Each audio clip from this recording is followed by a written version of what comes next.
My call sign is AT. I used to fly Rafale Navy and I was an instructor for the French Navy on the Rafale. I flew from aircraft carriers, from US aircraft carriers or French aircraft carrier, and I displayed around Europe as well in air shows. As you might expect, my favorite aircraft is the one I flew for a couple hundred hours with the French Navy.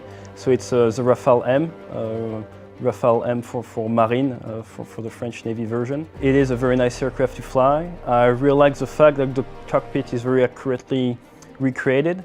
When you fly the Rafale in Ace Combat 7, you can really see the different screens in front of you. We basically use 3 major screens. So one in the middle gives you all the information for the radar, both in God's eye view, 2D view, and in 3D view. And on the side, you have your weapon page system and your HSI that helps you navigate the aircraft as well, and all the information you need in the head-up display. So it's a very good trainer. It's a very good sensation to be able to fly the aircraft I flew.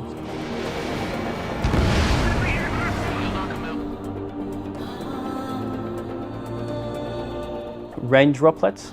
You're going to see them on the canopy as well. It's something you find in a video game as well, in Ace Combat 7. You can see them, and we have a big game with the clouds in the fighter pod community. It's called cloud surfing. So let's say you find a small cloud or a bigger cloud, and you're going to try to fly your jet as close as possible to the cloud without touching it.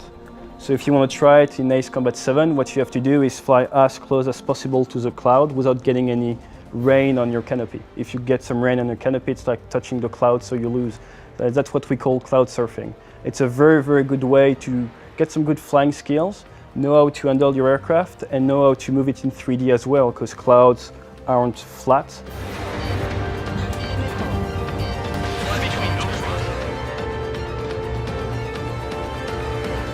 Okay, so if today I had to lead 2 aircraft against 2 enemy aircraft in a multiplayer, so 2 against 2, the tactic I would use, air-to-air tactic I would use, is called the bracket. Basically, if 2 enemy aircraft are in front of me like this, I'm going to use my 2 aircraft and I'm going to try to go what we call out of plane, out of phase. So I have a lot of distance between my 2 aircraft, so that the enemy aircraft can only focus on one of us at a time. So basically, if the 2 other guys fly together, we're going to be one very high to the left, the other one very low to the right, and they will have to choose either my wingman or myself. And as they do so, I'm going to do what we call an early turn and shoot them as they don't see me. That's very basic but very efficient tactic. So it can be seen as having a bait and a hunter. And somebody's going to do the bait, the enemies are going to see him and attacking, and maybe the other one is hiding in the clouds, he comes out and he shoots.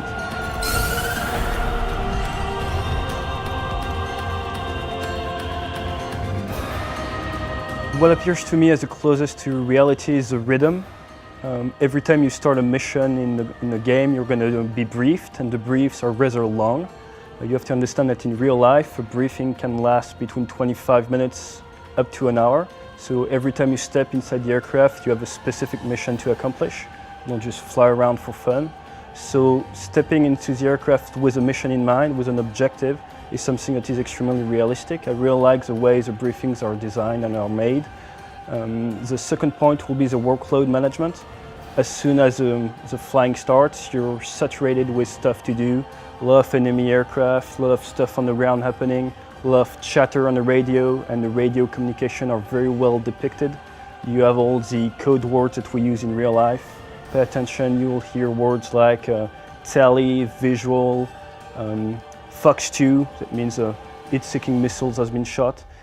All those stuff are realistic, and you really find basically the workload management you'll find in a real jet. So that, in my opinion, is extremely realistic.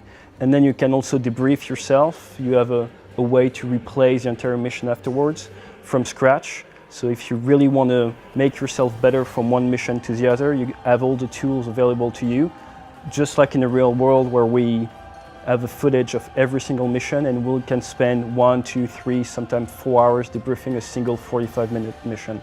So you really have all the tools that we do use in real life, and the workload management is key to succeed during the mission.